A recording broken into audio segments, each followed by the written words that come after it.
നീ ഒന്ന് മൂളിയാ മതി. ശൈലേഷിനെ നമുക്ക് പൊക്കാം. തല്ലിയിട്ടൊന്നും കാര്യമില്ല, സൈക്കോളജിക്കലായിട്ട് അവനെ തകർക്കാൻ പറ്റും. നമ്മുടെ കേരളത്തിൽ വളരെ വലിയ രീതിയിൽ ഭജൻസ് ഗ്രൂപ്പുകള് ജനഹൃദയങ്ങളിലേക്ക് നടന്നു കയറുന്നു എന്നുള്ളത് നമ്മുടെ സോഷ്യൽ മീഡിയകളിലൂടെയൊക്കെ തന്നെ നോക്കുമ്പോൾ വളരെ വ്യക്തമായിട്ട് മനസ്സിലാക്കാൻ സാധിക്കും. അതിലെന്താ തെറ്റ്? ആളുകൾ പലതും പറയുന്നുണ്ട്. ആളുകൾ അങ്ങനെ പലതും പറയും.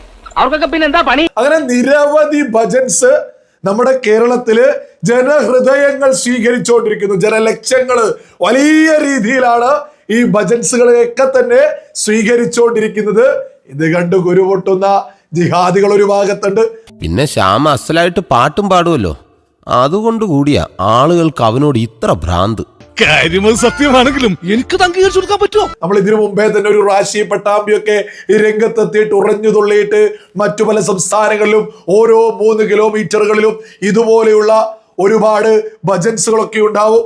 അത് സ്വാഭാവികമായിട്ടും സ്ത്രീകളെയും അതേപോലെ തന്നെ അവരെ കൊണ്ടാക്കുന്ന പുരുഷന്മാരെയും സ്വാധീനിക്കാൻ സംഘപരിവാർ അജണ്ടയിലേക്ക് എത്തിക്കാനാണ് എന്നൊക്കെ പറഞ്ഞ് വ്യാപകമായിട്ട് ഇപ്പോ നമ്മുടെ കേരളത്തിൽ ജിഹാദികളൊക്കെ പ്രചരണം നടത്തുന്നുണ്ട്. രാജ്യദ്രോഹി എന്നൊക്കെ ആകെ പുലിവാലല്ലോ ആയല്ലോ.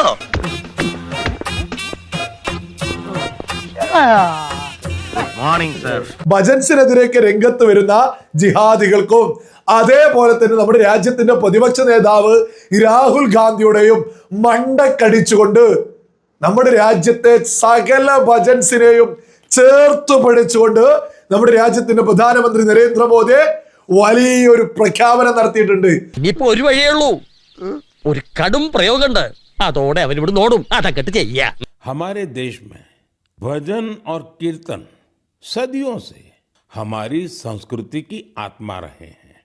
हमने मंदिरों में भजन सुने हैं, कथा सुनते वक्त सुने हैं. നീ ആള് കൊള്ളാമല്ലോ. കൊള്ളാല്ലേ? ഇതിനെതിരെ ആരും തിരിഞ്ഞു കുത്താൻ വരേണ്ട എന്ന് വ്യക്തമായിട്ട് നരേന്ദ്രമോദി ഉയർത്തിപ്പിടിക്കുന്നുണ്ട്. ഇത് ജിഹാദികൾക്കുള്ളൊരു കൃത്യമായ സന്ദേശം കൂടിയാ. മറ്റുള്ളവരെ പോലെ അല്ല ഞാൻ, അങ്ങേയറ്റം മാന്യമായിട്ടാണ് സ്വാമിയുടെ പെരുമാറിയിട്ടുള്ളത്.